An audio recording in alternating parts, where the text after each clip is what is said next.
Hi Vangshan family, welcome back. Let's start our new chapter. अपने 20 साल की journey में वो फर्स्ट इंसान जो विंग के करीब आया था, उसका दोस्त बना था, उसके बारे में जानने में इंटरेस्टेड था, उसे समझने की कोशिश करता था, उसे हंसाता था, उससे बातें करता था। शायद यही रीजन था कि विंग वांगजी को लेकर थोड़ा इनरिस्पॉन्सिबल बन रहा था। मतलब वो वांगजी की हर जायज नाजायज डिमांड को कंप्लीट कर रहा था। वांगजी को विंग अलाउ कर रहा था उस स्पेस में इंटरफेयर करने के लिए जिस स्पेस में आज तक कभी कोई एंटर तक नहीं कर पाया। अगर वांगजी विंग से कोई सवाल पूछता तो विंग प्रॉपर एक्सप्लेन करता वांगजी को, ताकि वांगजी के दिल दिमाग में कोई भी डाउट ना रहे।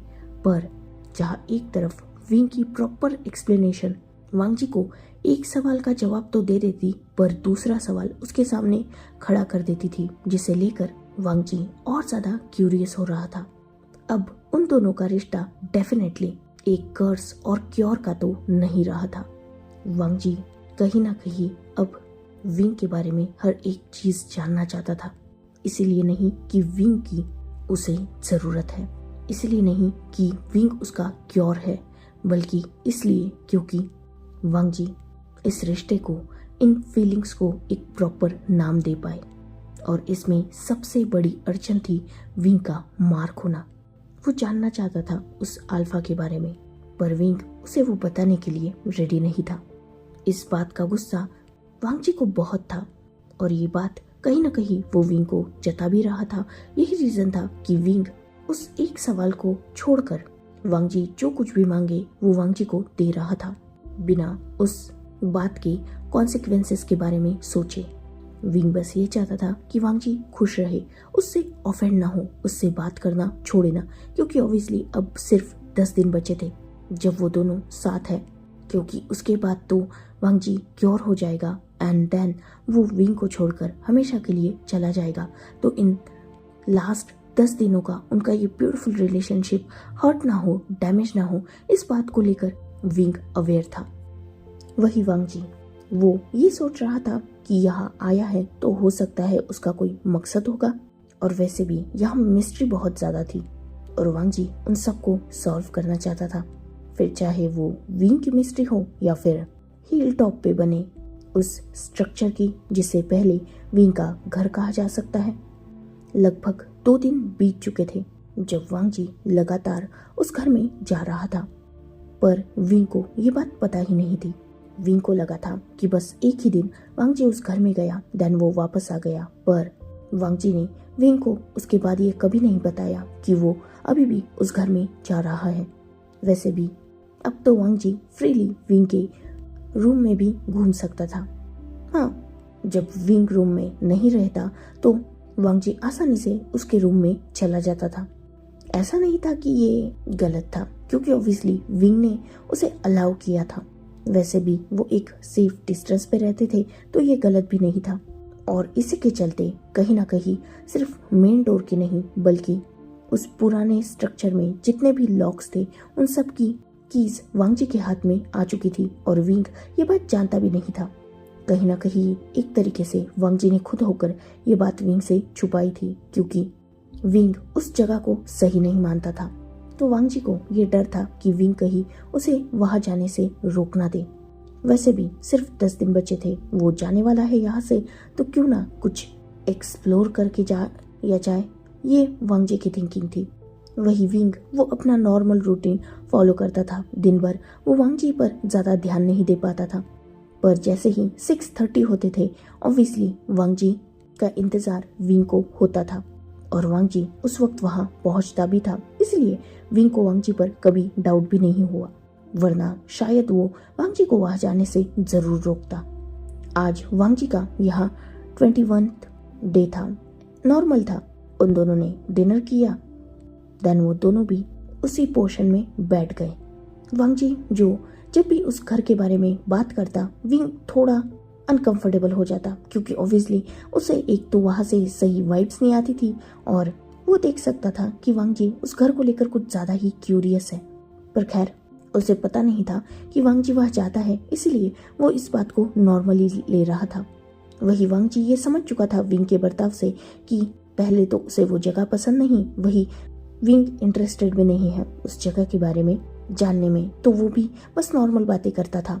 वो उस जगह के बारे में अब विलेजर्स से बातें करने लगा था, पर विलेजर्स के पास भी कुछ ज्यादा इन्फो वांग जी को मिली नहीं थी, क्योंकि ऑब्वियसली वांग जी जिन लोगों में रहता था वो आज की जनरेशन थी, तो पहले क्या हुआ इस बारे में वांग जी को ज्यादा पता नहीं था, या पता चल नहीं रहा था उन लोगों से।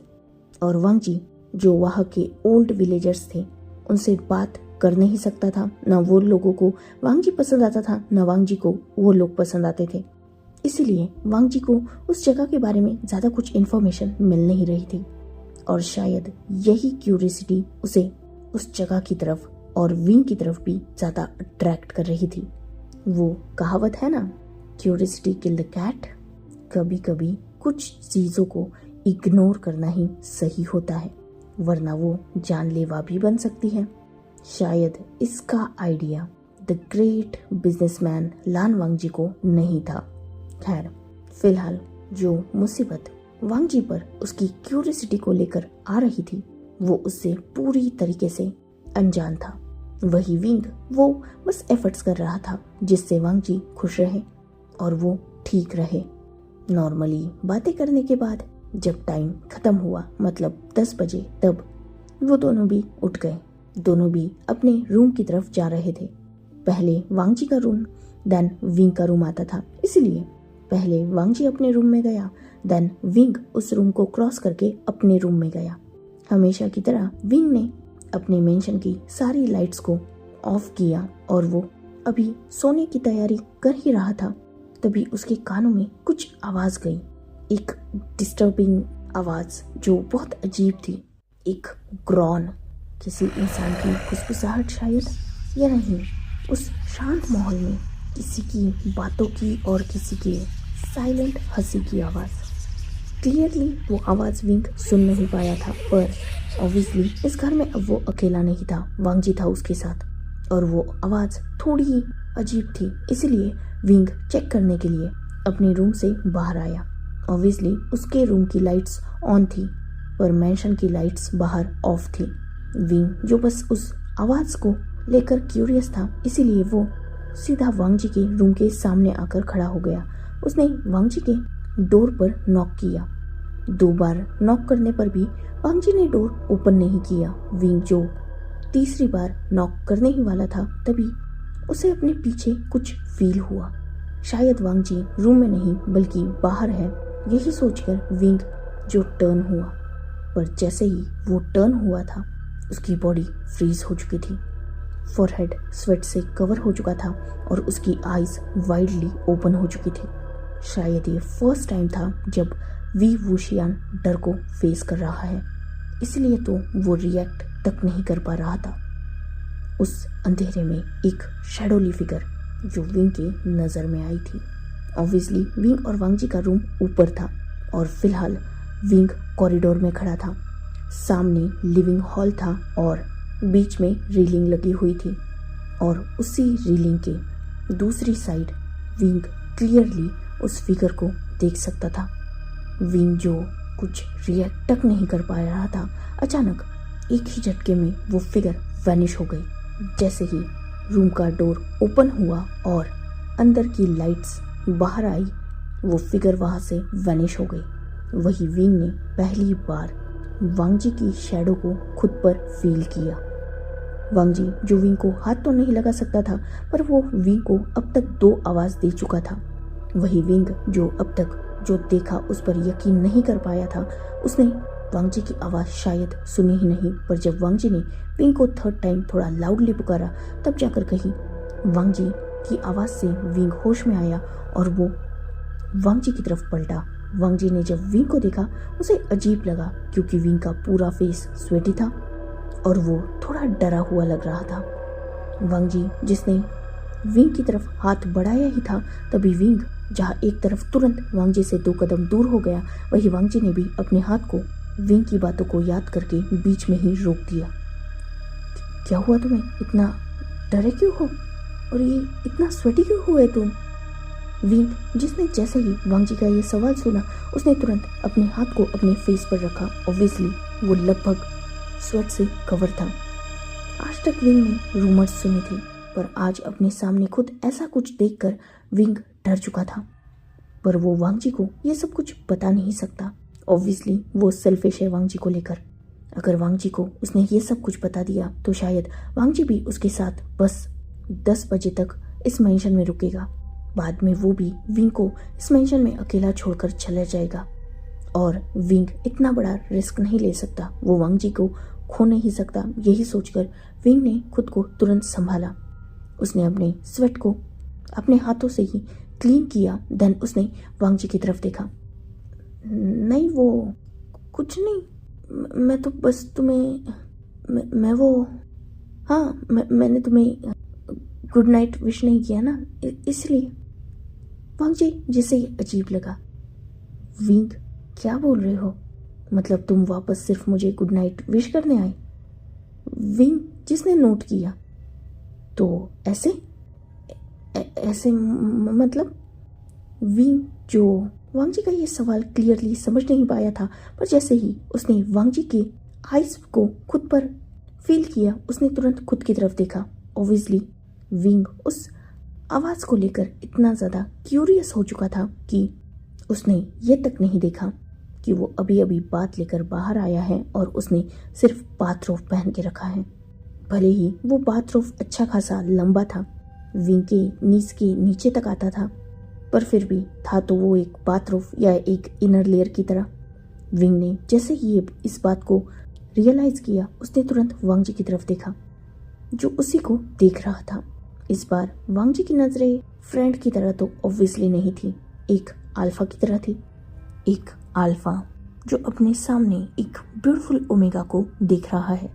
विंग जिसने तुरंत अपने दोनों हाथों को क्रॉस कर लिया, पर ऐसे तरीके से जिससे वांग जी को गलत हिंट ना मिले। मतलब विंग वांग जी को ये नहीं दिखाना चाहता था कि वो वांग जी को गलत समझ रहा है, इसलिए जस्ट उसने अपने हाथों को अपने चेस्ट के अराउंड फोल्ड कर लिया। वांग जी जो खुद भी विंग को ऑब्वियसली वैसे ही देख रहा था। उसकी मिल्की वाइट स्किन, वो वाटर ड्रॉप्स जो उस फिगर को और भी ज्यादा अट्रैक्टिव बना रहे थे। साथ ही गीला होने की वजह से विंग की बॉडी से वो क्लोथ्स कहीं ना कहीं चिपक चुके थे। उसके मैसी हेयर्स, सच में विंग बहुत ज्यादा ब्यूटीफुल और अट्रैक्टिव लग रहा था। जस्ट लाइक एक लाइव मील जो एक अल्फा को सर्व किया जा सकता है। खैर, वांग जी ने अपने दिमाग से ये सारे थॉट तुरंत वैनिश किए, क्योंकि वो भी विंग को खुद के इंटेंशंस नहीं समझा सकता था, ना वो समझाना चाहता था। इसलिए उसने विंग की आंखों में देखा, जो कहीं ना कहीं अब शाय फीलिंग और ब्लश की वजह से वांग जी से नजरें चुरा रहा था। विंग, कुछ पूछा मैंने तुमसे? विंग जो तुरंत अपने होश में आया और उसने वांग जी की आंखों में आंखें डाल के देखा। वो एक्चुअली गलत मत समझो, मुझे कुछ आवाज़ आई, इसलिए मैं जस्ट चेक करने बाहर आया था, पर शायद हो सकता है मैंने गलत सुना हो। मुझे लगा तुम किसी डेंजर में हो, तो मैं बस चेक करने आ गया। वांग जी जिसने विंग की तरफ कुछ देर सस्पिशियसली देखा, देन उसने भी नोट किया। हाँ, वैसे आवाज़ तो मैंने भी सुनी, पर मैं फ्रेश हो रहा था तो मैंने उस तरफ ज़्यादा ध्यान नहीं दिया। कैसी आवाज़ सुनी तुमने? विंग का यह सवाल थोड़ा अटपटा था, पर वांग जी ने इसका आंसर किया। कुछ गिरने की आवाज़। विंग जिसने नोट किया और वो वांग जी को गुड नाइट बोल के अपने रूम की तरफ अपने कदमों को बढ़ाने लगा, क्योंकि क्लियरली विंग समझ चुका था कि जो आवाज़ उसने सुनी और जो आवाज़ वांग जी ने सुनी वो दो अलग आवाज़ थी। विंग ने क्लियरली कुछ विस्परिंग्स, अजीब सी लाफिंग वॉइस सुनी थी और उसने उस वॉइस का सोर्स भी शायद ढूंढ लिया था। वही शैडोली फिगर। वही दूसरी तरफ वांग जी ने किस बात की गिरने की आवाज़ सुनी, ये बात वांग जी ही जाने। विंग जिसे पहली बार अपने रूम की तरफ जाने में भी डर लग रहा था, पर फिर भी अब तक वांग जी के रूम का डोर ओपन था और वांग जी खुद बाहर आकर खड़ा हो चुका था। क्योंकि विंग थोड़ा अजीब बिहेव कर रहा था तो वांग जी को ये सस्पिशियस लगा, तो वो अपने रूम से बाहर आकर विंग की तरफ देख रहा था, जो अपने रूम की तरफ बढ़ते हुए थोड़ा हेजिटेट कर रहा था। खैर, उन दोनों के रूम में इतना कुछ डिस्टेंस नहीं था, इसीलिए विंग जो अपने रूम की तरफ बढ़ चुका था, उसने अपने रूम का डोर ओपन किया। देन उसने एक नज़र वांग जी की तरफ मुड़ के देखा जो उसी के रूम में जाने का इंतजार कर रहा था। देन उन दोनों ने एक दूसरे को गुड नाइट विश किया, एक स्माइल की और वांग जी जो रूम में चला गया, उसने रूम का डोर क्लोज भी किया। पर विंग जिसे डर लग रहा था वो भी अपने रूम में गया, उसने भी तुरंत अपने रूम का डोर क्लोज किया। और अब विंग के दिमाग में 1000 सवाल उठ चुके थे, उन वॉइसेस को सुनकर या शायद उस शैडोली फिगर को देखकर। क्या सच में विलेजर्स जो बोलते हैं वो सच है? पर आज तक विंग इस घर में अकेला रहता आया है, उसने आज तक एक भी बात यहाँ ऐसी नोटिस नहीं की, तो कैसे आज ही उसे ये सब चीजें दिखी? कि आज तक विंग ने इन सब चीजों को इग्नोर किया था? पर नहीं, विंग ने कभी भी किसी भी चीज को इग्नोर नहीं किया। इनफैक्ट वो तो अकेला रहता आया है, तो ऑब्वियसली वो खुद को लेकर और भी ज्यादा अवेयर रहेगा। और अगर सच में जैसा विलेजर्स कहते हैं इस घर में कोई कर्स है, कोई सोल्स है, अगर सच में ये घर हॉन्टेड है, तो आज ही विंग के सामने ये सब कुछ आया क्यों? पहले भी तो आ सकता था ना। विंग जो हजारों चीजें सोच रहा था और इसी के चलते वो डर भी रहा था और सो भी नहीं पा रहा था। इनफैक्ट आज उसने अपनी रूम की लाइट्स भी ऑन ही रखी थी क्योंकि ऑब्वियसली डरा हुआ था। वो सोचते सोचते बहुत रात हो चुकी थी और ऑब्वियसली विंग थक जाता था दिन भर अपने कामों को करते हुए, तो जैसे तैसे उसकी आंख लग गई। नेक्स्ट मॉर्निंग विंग के रूम पर नॉक हो रहा था। विंग जिसकी नाइट में नींद कंप्लीट नहीं हुई थी, तो वो आज लेट था। विंग जिसने कुछ देर बाद डोर ओपन किया तो सामने उसका एक सर्वेंट था जो उसे उठाने आया था। विंग जिसने उसे भेज दिया और वो फ्रेश होने निकल गया। पर आज विंग का दिमाग रात की ही चीज़ों में स्टक था। उसने रात को खुद को समझाने की कोशिश की कि हो सकता है वो एक वहम है, पर क्या वो वहम इतना रियलिस्टिक था कि विंग का हाल बुरा हो जाए? खैर, विंग ने कुछ देर के लिए उन बातों को इग्नोर करने के बारे में सोचा और वो रेडी हो गया। वो नीचे आया एंड देन वो अपने कामों में लग गया क्योंकि विंग को आदत हो चुकी थी वांग जी के साथ ब्रेकफास्ट करने की और वांग जी 10 साढ़े 10 से पहले उठा नहीं था। तब तक विंग अपने कुछ काम कंप्लीट करता था, तो उसने आज भी वैसा ही किया। वांग जी अपने टाइम पे उठा, देन वो फ्रेश हुआ और वो नीचे आया। उसने विंग के साथ ब्रेकफास्ट किया, देन वो बाहर निकल गए अपने अपने कामों को लेकर। और हाँ, वो दोनों बस ब्रेकफास्ट और डिनर साथ में करते हैं। लंच के लिए वांग जी घर आ जाता है, वही विंग अपने कामों में बिजी होता है तो उसका सीधा टिफिन जाता है। वांग जी भी घर पे आ जाए तो ठीक है, वरना सर्वेंट्स तो वैसे भी वांग जी को इग्नोर ही करते हैं, तो वो खाए या ना खाए इस बात से उन्हें कोई फर्क पड़ता नहीं।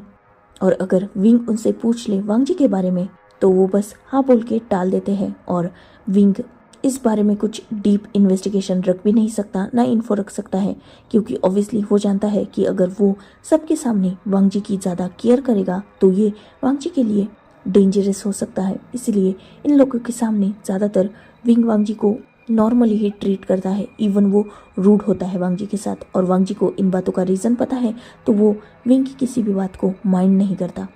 खैर, आज भी दिन नॉर्मल गया, पर कहीं ना कहीं आज विंग एब्सेंट माइंडेड था। ये बात विलेजर्स ने भी नोटिस की, क्योंकि आज विंग ज़्यादातर उनकी बात नहीं सुन रहा था, साथ ही वो अपने काम पर भी ध्यान नहीं दे रहा था, क्योंकि ऑब्वियसली कल रात की बात कहीं ना कहीं विंग को डरा चुकी थी। ऐसे ही वक्त गुजरा और अब करीबन 6:30 हो चुके थे। सारे लोग विंग को बो करके वहाँ से जा रहे थे। वही वांग जी का भी ये घर आने का टाइम था। कुछ देर बाद वांग जी भी आ गया। उन दोनों ने डिनर किया, देन वो नॉर्मली बातें करने लगे। बातों बातों में 10 बज गए और वांग जी जो वहाँ से उठ चुका था, पर विंग अभी भी वही बैठा हुआ था। कहीं ना कहीं उसे डर लग रहा था। उसने कल जो फेस किया था वो इतना ज़्यादा डरावना था कि विंग आज अकेले रहने से डर रहा था, पर वो वांग जी को अपने साथ क्या बोल के रोके। उसने कोशिश की वांग जी को अपनी बातों में स्टक करने की, पर ऑब्वियसली वांग जी स्लीपी था, उसे नींद आ रही थी, इसीलिए उसने विंग के कुछ सवालों के नॉर्मली जवाब दिए। देन उसने बाकी को इग्नोर करने की कोशिश की। इवन उसने विंग से ये भी बोला कि वो कल बात करेंगे इस बारे में, और वो उठकर अपने रूम की तरफ जाने लगा। वही ना चाहते हुए भी विंग भी उसे फॉलो करने लगा। वांग जी आगे चल रहा था और विंग उससे करीबन 5-7 कदम की दूरी पर था। विंग जिसे अचानक पीछे कुछ फील हुआ। विंग जो पीछे मुड़ना नहीं चाहता था, पर उस फीलिंग को वो इग्नोर भी नहीं कर पा रहा था। बहुत कांपते हुए विंग ने अपनी कदमों को रोका और पीछे मुड़ के देखा, और अब लगभग विंग स्क्रीम कर चुका था। इनफैक्ट वो इतना ज़्यादा डर गया कि वो सीधा नीचे गिर गया था। वो तो विंग का गुड लक था कि वो अभी तक स्टेयर्स पर गया नहीं था, क्योंकि वांग जी स्टेयर्स चढ़ रहा था और विंग फर्स्ट स्टेप पर ही फील करके पीछे मुड़ चुका था। वांग जी जिसने तुरंत विंग की स्क्रीमिंग को सुनकर अपने कदमों को रोका और उसने पीछे मुड़ कर देखा, जहाँ उसने देखा कि विंग नीचे गिरा हुआ है। ऑब्वियसली विंग की बैक वांग जी की तरफ थी, इसलिए वांग जी विंग का फेस नहीं देख पाया। पर वही विंग जो पूरा स्वेटी हो चुका था, उसने आज अपने सामने जो देखा था वो शायद कल से भी बहुत ज़्यादा डरावना था। उस शैडोली फिगर में आज उसने एक ब्लर फेस देखा जो बहुत ज़्यादा क्रीपी था, और वो विंग के एक साइड में था, मतलब बिल्कुल विंग के सामने नहीं था, पर विंग को वो डरा तो चुका ही था। वांग जी जो तुरंत विंग को गिरा हुआ देखकर जल्दी से भागते हुए लगभग नीचे आया। विंग जो खुद को संभाल ही रहा था, तभी उसके सामने वांग जी आकर बैठ चुका था। वांग जी जो विंग की तरफ हाथ बढ़ा ही रहा था, तभी विंग ने वांग जी की तरफ देखा, जिसकी आंखों में आज लगभग आंसू की एक हल्की सी परत थी। वांग जी जो हाथ आगे बढ़ा हुए था, उसे विंग ने रोक दिया। वो डीप ब्रीथ ले रहा था। विंग की हालत बहुत ज़्यादा बुरी थी। ये देखकर वांग जी ने तुरंत अपने हाथ को रोका और वो लगभग वहाँ से उठकर भागते हुए टेबल की तरफ गया, जहाँ पर पानी रखा हुआ था। वांग जी ने उस पानी के ग्लास को पोर किया। देन वो विंग की तरफ आया। उसने विंग से कुछ दूरी पर वो ग्लास रख दी। विंग जिसने एक डीप ब्रीथ ली और खुद को अब तक उसने नॉर्मल कर लिया था, क्योंकि ऑब्वियसली वो वांग जी को हिंट नहीं दे सकता, इसीलिए उसने जैसे जैसे उस पानी के ग्लास की तरफ अपने हाथ बढ़ाए, पर उसके हाथ लिटरली शेक कर रहे थे। और इस बात को कहीं ना कहीं वांग जी ने भी देख लिया। इवन उसने विंग की आंखों में वो डर भी देख लिया था। विंग जिसने जैसे जैसे उस पानी को पिया, उसने ज़्यादातर पानी अपने कपड़ों पर ही गिरा लिया था। पर खैर उसने खुद को जैसे तैसे संभाला, खुद को नॉर्मल करने की कोशिश की। करीबन 5 मिनट तक वो दोनों भी बिल्कुल वैसे ही बैठे हुए थे। विंग जो बिल्कुल शांत बैठा हुआ था, वही वांग जी उसके सामने बैठा हुआ था। उन दोनों में डिस्टेंस था अच्छा खासा। जब वांग जी ने देखा कि विंग नॉर्मल हो चुका है, उसकी ब्रीदिंग नॉर्मल है, तब उसने विंग से क्वेश्चन किया कि अचानक वो गिरा कैसे और वो चीखा क्यों और वो इतना किस बात से डर गया। विंग जिसने ऑब्वियसली झूठ बोला, वो पैर के नीचे कोई इंसेक्ट आ चुका था, तो शायद मैं उसी से डर गया। ये जवाब कुछ अटपटा नहीं था। मतलब ऑब्वियसली विलेजर है विंग, बचपन से यही रहा है, यही खेला है, तो वो क्या इंसेक्ट से डरेगा? इसी बात को कंफर्म करने के लिए वांग जी ने विंग की तरफ देखा और स्ट्रांगली पूछा, आर यू श्योर कि एक इंसेक्ट ने तुम्हारी हालत इतनी बुरी कर दी कि तुम गिर गए, इवन स्वेटिंग कर रहे हो? विंग जिसने नोट किया, वांग जी जो जानता था कि विंग झूठ बोल रहा है, पर वो विंग को ज़्यादा अनकंफर्टेबल नहीं कर सकता था, क्योंकि ऑब्वियसली वो ऑलरेडी विंग को पैनिक देख रहा था। इसलिए उसने विंग से ज़्यादा बात को आगे ना बढ़ाते हुए नॉर्मली उसे ख़त्म करते हुए कहा, ओके तो अब इंसेक्ट शायद यहाँ नहीं है, क्योंकि मुझे कुछ नज़र नहीं आ रहा, तो चलो उस रूम में चलते हैं। वैसे तुम्हारी हेल्प तो करना चाहता हूँ, पर विंग जिसने तुरंत वांग जी की तरफ देखा और स्माइल की, पर ऑब्वियसली वो स्माइल भी बहुत ज़्यादा वियर्ड थी। इट्स ओके, आई अंडरस्टैंड, मैं उठता हूँ। वांग जी जिसने नोट किया और विंग जिसने धीरे धीरे खुद को संभाल कर स्टेयर्स की ही रेलिंग्स का सपोर्ट लेकर वो उठ गया। देन अब विंग आगे चल रहा था और वांगजी उसके पीछे चल रहा था।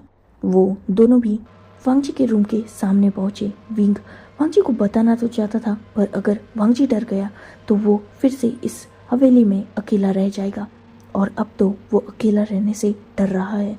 शायद यही रीज़न था कि उसने बस एक वियर्ड स्माइल की। देन उसने वांगजी को गुड नाइट विश किया और वो फाइनली वांगजी की तरफ से टर्न होके अपनी रूम की तरफ जा रहा था। पर आज लिटरली उसे एक एक कदम भारी लग रहा था। पर खैर वो जैसे तैसे करके अपने रूम के सामने पहुंच चुका था। वांगजी जो अभी भी अपने रूम के सामने ही खड़ा था, क्योंकि वो विंग को पहले रूम में जाते हुए देखना चाहता था। खैर वो विंग के रूम में जाने तक वही रुका। विंग ने जब रूम का डोर क्लोज किया तब वांगजी भी अंदर चला गया। जहाँ एक तरफ वांगजी अपने रूम में फ्रेश हो रहा था, वही विंग दूसरी तरफ अपने बेड पर बैठे उस फेस के बारे में ही सोच रहा था। उसे लिटरली बहुत ज़्यादा डर लग रहा था। उसके दिमाग में हजार बातें चल रही थी। वो चाहता था कि वो भाग के जाए और वांगजी को सब कुछ बताए। वो चाहता था कि इस सिचुएशन में वांगजी उसे हक करे और उसे कंसोल करे, उसे समझाए कि वो जो पिछली रात और आज की रात देख रहा था वो सब क्या है। पर वो ऐसा कर नहीं सकता था। ना वो वांगजी को टच कर सकता था, ना उसकी वार्मथ को फील कर सकता था, ना वो वांगजी से कंसोल पाने का हक भी रखता था। इवन अब तो उसे डर लग रहा था, क्योंकि ऑब्वियसली अब उसने इस मेंशन में कुछ हॉरिबल एक्सपीरियंस किया है और वांगजी लगभग 8 दिनों बाद यहाँ से जाने वाला है। उसके बाद विंग यहाँ कैसे रहेगा? आज वांगजी है तो उसे थोड़ा मॉरल सपोर्ट है। जैसे आज वांगजी ने भले ही उसे टच नहीं किया, लेकिन वो भागते हुए विंग के पास तो आया, एटलीस्ट उसे वाटर तो ऑफर किया। पर अगर वो अकेला हो जाएगा तो वो डर रहा था। खैर जैसे जैसे वो इन सब चीज़ों के बारे में सोच रहा था, उसका डर और भी ज़्यादा बढ़ रहा था। इसलिए विंग ने कुछ देर बाद खुद को संभाला। वो फ्रेश होने निकल गया। देन वो कुछ देर बाद बाहर आया शावर लेकर। विंग के रूम की सारी लाइट्स ऑन थी। वो अभी बेड पर बैठा हुआ था, इन्हीं सब चीज़ों के बारे में सोच रहा था। अचानक उसकी नज़र अपने रूम की बालकनी के ग्लास डोर की बाहर की साइड गई, और इस बार तो वो इतना ज़्यादा डर गया कि वो कुछ बोल तक नहीं पा रहा था। क्योंकि इस बार सिर्फ एक फिगर नहीं थी, 2 फिगर थी। एक प्योर ब्लैक और दूसरी प्योर वाइट। दोनों फिगर्स बहुत ज़्यादा डिस्टर्बिंग थी, क्रीपी थी। और विंग का हाल तो बस ऐसे हो चुका था कि उसके गले से आवाज़ तक नहीं निकल रही थी। धीरे धीरे क्लियरली विंग उन फिगर्स को अपनी ग्लास डोर की तरफ आते हुए देख सकता था। विंग जो बहुत ज़्यादा डर गया, वो बेड से लगभग दूसरी साइड जंप कर चुका था। उसके कदम पीछे की तरफ जा रहे थे, पर उसकी नज़रें उन फिगर्स की तरफ से हट नहीं रही थी जो अब तक उसके रूम में लगभग आने लगी थी। विंग जिसने ये कभी नहीं देखा था, पर ऑब्वियसली डर उसे बहुत ज़्यादा लग रहा था, और शायद इसी डर की वजह से वो अनकॉन्शियस होकर नीचे गिर गया। ऑब्वियसली विंग अपने रूम में था और वांगजी अपने रूम में, जिस वजह से वांगजी इन सब चीज़ों से बेखबर था। कितना वक्त गुजरा था ये बात तो नहीं पता, पर धीरे धीरे विंग अपनी आइज़ ओपन कर रहा था। उसने देखा कि वो अभी भी फ्लोर पर गिरा हुआ है, लाइट्स अभी भी ऑन हैं, और उसने अपने आसपास नज़रें दौड़ाई। तब फिलहाल तो सब नॉर्मल था। विंग जो तुरंत उठ गया और अब वो डायरेक्टली रोने लगा था। उसे अकेले में बहुत ज़्यादा डर लग रहा था, पर खैर उसने जैसे तैसे खुद को उस फ्लोर से उठाया और वो बेड पर जाकर बैठ गया। एक पिलो को होल्ड किए विंग बस अपने आसपास देख रहा था। उसकी आंखों में आंसुओं के साथ डर था। लगभग वो शिवर कर रहा था। उसने पूरी ब्लैंकेट को अपने आसपास रैप करके रखा था। उसे आज पहली बार बहुत ज़्यादा अकेला फील हो रहा था, क्योंकि इस वक्त भी जब वो अपनी लाइफ में शायद सबसे ज़्यादा डरा हुआ है, तब उसे किसी की सपोर्ट की, किसी के हाथ की ज़रूरत थी जो उसके पास नहीं था। वांगजी के पास वो जा नहीं सकता था, पर खुद को भी संभालना बहुत मुश्किल हो रहा था। विंग जो ये सब कुछ सोच ही रहा था, तभी उसने इससे भी हॉरिबल कुछ एक्सपीरियंस किया। उसके रूम की लाइट्स अचानक फ्लिकर होने लगी। विंग, जिसने अपनी ब्लैंकेट पर अपनी पकड़ बहुत स्ट्रॉन्ग कर ली थी, उसे बहुत डर लग रहा था। वो अपने आसपास देख रहा था, खुद को समेट रहा था, सिसक रहा था वो। पर जब उसकी नज़र अपने रूम की मिरर की तरफ गई, तब तो विंग और भी ज़्यादा डर गया, क्योंकि वो उसी शैडोली फिगर का रिफ्लेक्शन उस मिरर में देख रहा था। ऑब्वियसली वो मिरर विंग के बेड के सामने वाले पोर्शन में था, पर थोड़ा साइड में था, और विंग उसी मिरर में उस शैडोली फिगर को अपनी साइड में देख सकता था, जो उससे कुछ ही दूरी पर थी। विंग, जिसने अपनी माउथ के ऊपर अपना हाथ रख लिया था, वो पूरी तरीके से डर रहा था।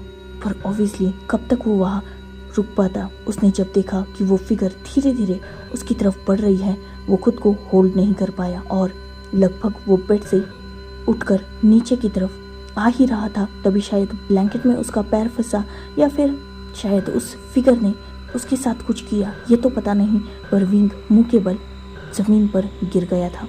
विंग, जिसने तुरंत खुद को संभाला और वो टर्न कर चुका था, मतलब अब वो ज़मीन पर बैठ चुका था, और उसने जब अपने सामने देखा तब तो उसकी जान हलक में आ चुकी थी, क्योंकि वही शैडोली फिगर उसके ऊपर हवा में लेविटेट कर रही थी। अब तक उसका रूम पूरी तरीके से डार्क हो चुका था। लाइट्स जो अब तक फ्लिकर हो रही थी वो पूरी तरीके से बंद हो चुकी थी, और वो फिगर धीरे धीरे विंग की तरफ बढ़ रही थी। विंग, जिसकी जान हलक में अटक चुकी थी, वो अब खुद को होल्ड नहीं कर पाया और वो चिल्लाने लगा। जैसे ही विंग की स्क्रीमिंग की आवाज़ नेक्स्ट रूम में पीसफुली सोए वांगजी ने सुनी, वो तुरंत अपनी नींद से उठ गया। विंग, जो अभी भी चिल्ला रहा था, वही वांगजी जो लगभग भागते हुए विंग के रूम की तरफ आया। उसने तुरंत डोर को ओपन किया, क्योंकि ऑब्वियसली विंग ने डोर लॉक नहीं किया था। वैसे भी उसके रूम में डायरेक्टली आने की कोई भी कोशिश नहीं करता था, और वांगजी के होते हुए भी विंग वांगजी पर ट्रस्ट करने लगा था, इसलिए वो अपने रूम के डोर को लॉक नहीं करता था। ये आज उसका गुड लक बना था, जिस वजह से वांगजी डायरेक्टली रूम में एंटर हुआ। उसने देखा कि विंग फ्लोर पर गिरा हुआ है, उसके दोनों हाथ अपनी आंखों पर है और वो चिल्ला रहा है। वांगजी, जो तुरंत विंग के पास पहुंचा और कुछ दूरी पर अपने एक नी पर बैठ गया, वो विंग को लगातार आवाज दे रहा था। पर विंग, जो बहुत ज्यादा डरा हुआ था, वो चिल्ला रहा था। वांगजी, जिसने जब ऐसा देखा तब वो भी ऑब्वियसली थोड़ा डर गया था, पर वो विंग को हाथ भी नहीं लगा सकता था, इसलिए उसकी नज़र जब बेड के साइड टेबल पर गई जहाँ पानी रखा हुआ था, तो वो लगभग भागते हुए उस डायरेक्शन में गया और उसने उस पानी के ग्लास को उठाकर लगभग विंग पर पानी थ्रो कर दिया था, जिससे विंग जो तुरंत होश में आया और उसने अपने सामने देखा जहाँ वांगजी खड़ा था। वांगजी, जो विंग की तरफ कंफ्यूजिंगली देख रहा था, और वो जब विंग को होश में देखा तो उसने फिर से विंग के सामने वो अपनी एक नी पर बैठ गया और वो विंग की तरफ कंफ्यूजिंगली देख रहा था। विंग, जो फिलहाल आसपास देख रहा था, बिल्कुल नॉर्मल हो चुका था सब कुछ, इवन विंग के रूम की लाइट्स भी ऑन थी। विंग, जो इतना ज़्यादा खतरनाक एक्सपीरियंस करके इतना डर चुका था कि इस बार उसके दिमाग में कुछ भी नहीं रहा। वो लगभग सीधा वांगजी के ऊपर जंप कर चुका था और उसने टाइटली वांगजी को होल्ड कर लिया।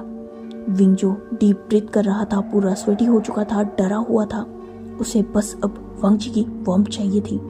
वांगजी, जो पहले तो अचानक विंग के ऐसे डायरेक्टली अपने ऊपर आने से थोड़ा डिसबैलेंस भी हो चुका था और थोड़ा शॉक भी, पर फिर भी उसने विंग को होल्ड कर लिया, क्योंकि ऑब्वियसली वो भी विंग को बहुत ज़्यादा डरा हुआ फील कर सकता था। इवन विंग के ओमेगा फेरोमोन्स भी आज कहीं ना कहीं वांगजी को थोड़ी बहुत कम मात्रा में फील हुए थे, जो क्लियरली डर की वजह से हुए थे। विंग, जो पूरी तरीके से सिसक रहा था, वही वांगजी ने जब देखा कि विंग बहुत ज़्यादा डरा हुआ है, तो उसने भी विंग की बैक को और उसके हेड को धीरे धीरे रब करना स्टार्ट किया। करीबन 20 मिनट हो चुके थे और वांगजी, जो बेड के साइड में बेड को ही टेक लगाकर बैठा हुआ था, वही विंग उसके ऊपर था। उसने तो लगभग वांगजी को रैप करके रखा था। वांगजी, जिसने विंग को अब तक संभाल लिया था, और विंग भी अब तक लगभग अपने सेंसेस में आ चुका था। ऑब्वियसली उसके पास एक स्ट्रॉन्ग मैन था।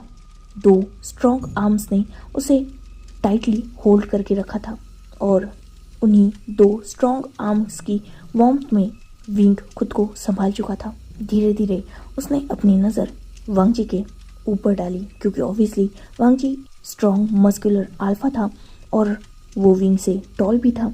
विंग जो लगभग उसकी लैप में बैठा हुआ था और विंग ने अभी तक अपना हेड वांग जी के शोल्डर और नेक के अराउंड रखा हुआ था।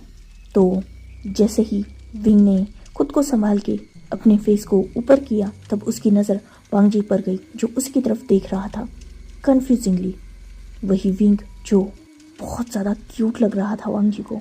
ऑब्वियसली रोने की वजह से उसकी आईज हल्की सी सॉलन हो चुकी थी, नोज रेड हो चुका था, लिप्स हल्के से रेड थे, पूरा फेस रोने की वजह से रेड हो चुका था और वो अभी भी वांग जी की बाहों में सिमटा सिसक रहा था। वही विंग भी फर्स्ट टाइम किसी अल्फा को अपने इतने करीब देख रहा था।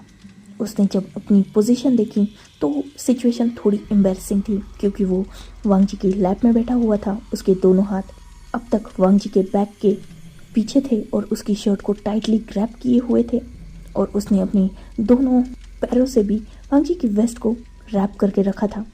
वही वांग जी का एक हाथ जहाँ विंग के हेड पर था, वही दूसरा उसकी बैक पर था और वो विंग को रब कर रहा था। विंग जिसने सिचुएशन रियलाइज की, पर आज वो वांग जी से दूर नहीं जाना चाहता था, पर उसे अजीब भी लगा। वांग जी को कुछ भी हुआ नहीं विंग के करीब आने से। वांग जी तो बिल्कुल सही सलामत है। इवन उसने लगभग पिछले 20 मिनट से विंग को हक करके रखा था। ना वांग जी के हाथों में कोई दर्द हुआ और ना ही वांग जी की आंखों में। विंग जिसने तुरंत खुद को वांग जी से थोड़ा दूर किया और वो वांग जी के हाथों को होल्ड कर चुका था। वो वांग जी के हाथों को डिसबिलीवली देख रहा था और कभी वो वांग जी की आंखों में देख रहा था। वो पूरी तरीके से कंफ्यूज लग रहा था। वही वांग जी जो ऑब्वियसली अब तक सिर्फ विंग की बातें ही सुनता आया था, उसे इन बातों पर वैसे भी यकीन नहीं था। उसे सच में यकीन नहीं था कि विंग को छूने से किसी का ऐसा हाल होता होगा, इसीलिए वो अब तक बस विंग की वजह से विंग से दूर था, वरना बिलीव उसे कुछ नहीं था। और आज उसका कहीं ना कहीं वो बिलीव सच भी हुआ था, क्योंकि उसे तो कुछ नहीं हुआ। वो पिछले 20 मिनटों से इस ओमेगा को अपनी बाहों में होल्ड किए हुए है। ना उसके हाथों में हल्का सा भी दर्द हुआ और ना उसकी आंखों में। इवन वो दोनों तो इतने करीब थे कि उन दोनों में से हवा तक पास होने के लिए जगह नहीं थी। विंग का तो हेड वांग जी के नेक के करीब था और वो अब तक विंग की सांसें फील कर रहा था। वांग जी जो ये सब कुछ सोच रहा था, वही विंग भी सिमिलर सा ही कुछ सोच रहा था। वो शौक था, अगर वांग जी को कुछ नहीं हुआ तो उस वक्त उन अल्फाज का जो हाल हुआ था, फिर वो क्यों हुआ था? क्या वो किसी अलग चीज़ का इफेक्ट था? विंग और वांग जी जो यही सोच रहे थे, पर फिर भी विंग शॉक बहुत था। ये बात तो वांग जी भी समझ सकता था। वांग जी जो विंग को देख रहा था, जिसने अभी भी उसके हाथों को पकड़ के रखा था और वो अभी भी कभी वांग जी के हाथों को देखता तो कभी उसके आंखों की तरफ। वांग जी जिसके फेस पर स्माइल आ गई। क्या सोच रहे हो लिटिल ओमेगा? विंग जिसने वांग जी की तरफ डिसबिलीवली देखा। तुम्हें कुछ नहीं हो रहा? तुम्हें दर्द नहीं हो रहा? वांग जी जिसने स्माइल से विंग को आंसर किया। ऑब्वियसली हो रहा है। ये सुनते ही विंग जिसकी हालत खराब हो गई और उसने वांग जी से थोड़ा दूरी मेंटेन करते हुए कहा, कहाँ दर्द हो रहा है? चल रहा है? विंग को इतना पैनिक करते हुए देखकर वांग जी के फेस पर स्माइल आ गई। उसने विंग को थोड़ा टीज करते हुए कहा, देखो यहाँ दर्द हो रहा है।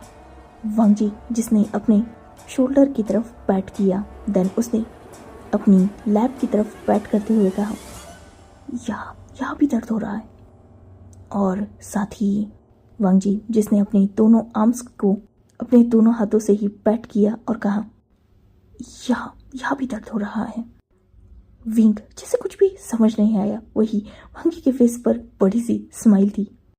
एक मासूम सा ओमेगा जो मेरी बाहों में सिमटा पड़ा था, तो उसकी हैवी ब्रीदिंग जिस वजह से मेरे शोल्डर और मेरे नेक के पास पेन हो रहा है, मेरी चेस्ट पर अपने हेड को रखे हुए वो ओमेगा लगभग रो रहा था तो मेरी चेस्ट के पास भी पेन हो रहा है। मेरी लैप में वो फ्रिजाइल सा ओमेगा बैठा हुआ था ना, इसलिए ये भी दर्द कर रहे हैं। और मेरी आर्म्स, उन्हें टाइटली होल्ड किया हुआ था ना तुम्हें, इसलिए उनमें भी दर्द हो रहा है। इतना डरा हुआ होने के बावजूद भी वांग जी की फ्लर्टिंग को देखकर विंग के फेस पर स्माइल आ चुकी थी, पर कहीं ना कहीं उसकी चीक्स भी बर्न हो रहे थे। इस बार रोने और डरे होने की वजह से नहीं, बल्कि ब्लश की वजह से। वांग जी जिसने जब ये देखा, उसके फेस की स्माइल तो बढ़ चुकी थी। उसने विंग के हाथ को डायरेक्टली होल्ड किया और उसे अपनी तरफ पुल कर लिया, जिससे विंग जो अब तक अपने नी पर वांग जी से थोड़ा साइड होकर बैठा हुआ था, वो सीधा वांग जी के चेस्ट के ऊपर लैंड कर चुका था। साथ ही वो लगभग वांग जी के लैप में ही बैठा हुआ था। विंग, जिसे ये सब थोड़ा एम्बैरेसिंग लगा, तो उसने कुछ देर बाद खुद को संभाल कर उठने की कोशिश की। तभी वांग जी के स्ट्रॉन्ग आर्म्स जो उसकी बॉडी पर रैप हो चुके थे। विंग, जिसका हेड वांग जी के चेस्ट के पास था, तो उसने वैसे ही थोड़ा अपनी नज़रों को ऊपर करके देखा। वांग जी, जिसके फेस पर एक टीजिंग पर प्यारी सी स्माइल थी, जिसे देखकर विंग तो मेल्ट हो चुका था। वांग जी ने जहाँ एक तरफ विंग को टाइटली होल्ड किया, वही दूसरी तरफ उसने अपने दूसरे हाथ को विंग के फेस पर रखा, विंग के आईज को क्लीन करने के लिए। वांग जी, जिसने विंग की आईज को क्लीन किया, साथ ही उसके फेस को भी, क्योंकि वो थोड़ा स्वेटी हो चुका था। वही विंग, जिसे अपनी बॉडी में कुछ अलग ही फील हो रहा था, क्योंकि उसके मदर फादर के बाद ये फर्स्ट टच था जो विंग को फील हुआ था। और मोस्ट इम्पॉर्टेंट, ये टच डिस्गस्टिंग नहीं, बल्कि उसे बहुत ज़्यादा सेफ, सिक्योर्ड और अच्छा लग रहा था। एटलीस्ट उसे ब्लश करने के लिए मजबूर तो वो टच कर ही चुका था। सच में बाहों की वार्मथ, किसी और के दिल की धड़कन, किसी की ब्रीदिंग की आवाज़ क्या होती है, ये आज फर्स्ट टाइम विंग को पता चला था।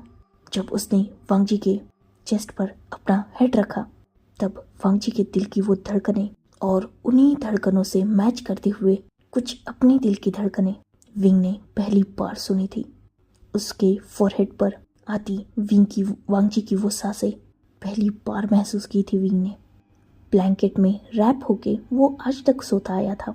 उस ब्लैंकेट की वार्मथ में उसने हमेशा खुद के ही फेरोमोन्स, खुद की ही खुशबू फील की थी, पर आज खुद से हटकर किसी और अल्फा की वो mesmerising fragrance first time wing ने फील की थी, क्योंकि ऑब्वियसली उसका फेस कहीं ना कहीं वांग जी के चेस्ट, वांग जी के शोल्डर और वांग जी के नेक एरिया के आसपास ही था, और वो वही ब्रीथ कर रहा था। तो वांग जी के इतने करीब होने से उसके अल्फा फेरोमोन्स भी विंग फील कर सकता था। भले ही वो बहुत कम मात्रा में थे, पर वो फेरोमोन्स भी विंग को बहुत डीपली हिट कर गए थे। वो स्मेल सैंडलवुड की बहुत मेस्मराइजिंग थी। वही वांग जी जो खुद विंग के दिल का हाल समझ सकता था, क्योंकि कहीं ना कहीं उसने विंग को रैप करके रखा था। तो उस फ्रिजाइल से ओमेगा की शिवर करती वो बॉडी, जो शायद फर्स्ट टच की वजह से कुछ ज़्यादा ही सेंसिटिव थी, उसे महसूस करते हुए वांग जी के फेस पर भी स्माइल थी। पर अचानक उसे विंग की कुछ देर पहले की कंडीशन याद आई, तो इसीलिए उसने विंग की तरफ देखा। तुम चिल्ला क्यों रहे थे विंग? जैसे ही विंग ने ये सवाल सुना, वांग जी के इस वार्मथ से हटकर उसे वो स्केरी फीलिंग अचानक डरा चुकी थी, और उसकी बॉडी फिलहाल बहुत बुरी तरीके से कांपने लगी थी। उसने फिर से वांग जी को टाइटली होल्ड कर लिया और अपने फेस को वांग जी के नेक में छुपा लिया। वांग जी ने भी इसे महसूस किया और उसने विंग को टाइटली होल्ड किया। विंग जो डरा हुआ भी था, पर वो सोच भी रहा था कि उसे क्या कुछ बताना चाहिए वांग जी को। यही सोचते हुए अचानक उसकी नज़र उसी मिरर की तरफ गई, और वांग जी ने दूसरे ही पल अपनी बॉडी पर बहुत टाइट ग्रिप फील की थी, क्योंकि विंग जो देख सकता था कि ऑब्वियसली वो बेड के पास बैठे हुए थे, और वांग जी बेड से टेक लगाकर नीचे ज़मीन पर बैठा हुआ था। उसकी लैप में विंग बैठा हुआ था, और विंग की नज़र उस मिरर की तरफ गई थी, जहाँ पीछे वो शैडोली फिगर मौजूद थी और उन दोनों की तरफ ही देख रही थी। विंग जिसने जब ये देखा, धीरे धीरे उसने अपने फेस को ऊपर किया वांग जी की तरफ। वांग जी जो ऑब्वियसली क्लियरली उस फिगर को देख सकता था, ऐसा विंग को लगता था, क्योंकि ऑब्वियसली विंग क्लियरली देख सकता है। पर वांग जी का जैसा रिएक्ट है, विंग को ये बहुत जल्द रियलाइज हो चुका था कि वांग जी उस फिगर को नहीं देख सकता, बस विंग उसे महसूस कर सकता है, देख सकता है। वरना वांग जी भी तो कुछ रिएक्ट करता ना, ऑब्वियसली वो डरता, कुछ तो रिएक्ट करता, पर वांग जी तो बिल्कुल नॉर्मल लग रहा है। विंग जिसने थोड़ा हेजिटेटली अपने माइंड में आते थॉट को क्लियर करने के लिए वांग जी से पूछा, वांग जी? वांग जी ने अपने नाम को सुनकर विंग की तरफ देखा। क्या तुम्हें कुछ नजर आ रहा है? ये सुनकर वांग जी कंफ्यूज हो गया। क्या नजर आ रहा है? मुझे तो सिर्फ तुम नजर आ रहे हो, जो मुझे इतना टाइटली होल्ड किए हुए हो कि मुझे लग रहा है मेरी बॉडी टूट रही है। विंग जिसने वांग जी के ऊपर से अपनी पकड़ को थोड़ा ढीला किया और वो वांग जी से हल्का सा दूर हुआ। वांग जी, क्या मेरे पीछे कुछ है? वांग जी जिसने विंग के पीछे देखा, ऑब्वियसली कुछ नहीं था। उसने देन विंग की तरफ थोड़ा वियर्डली देखते हुए कहा, तुम्हारे पीछे क्या है? डोर है और कुछ नहीं है? वांग जी जिसे विंग के ये सवाल समझ नहीं आ रहे थे, इसलिए उसने विंग से डायरेक्टली पूछा, और क्या होना चाहिए? मुझे तो बस नॉर्मल चीज़ें नज़र आ रही हैं जो तुम्हारे रूम में मौजूद है, जैसे डोर है, देन साइड में टेबल रखा हुआ है, उस पर कुछ फ्लावर वाज है। वांग जी जो ऐसी लिस्ट गिनाने लगा था और विंग जो कंफर्म हो चुका था कि वांग जी उस फिगर को नहीं देख सकता। मतलब ये जो कुछ भी है, इल्यूजन, स्केरी फिगर, सोल या और भी कुछ भी, वो बस विंग को नजर आ रहा है। विंग को ये जानकर जहाँ एक तरफ रिलीफ था, वहीं दूसरी तरफ उसे डर भी लग रहा था। खैर, जहाँ एक तरफ वो इन सब चीज़ों के बारे में सोच रहा था, वहीं दूसरी तरफ उसे सुकून भी था, क्योंकि अब कोई है यहाँ जो उसे संभाल सकता है, उसे टच कर सकता है। So, enough for today. Let's take a break. Next chapter in next video. If you like my explanation, like, comment and subscribe my channel. Hopefully you all are enjoying this fan fiction. Goodbye, take care, enjoy your beautiful life.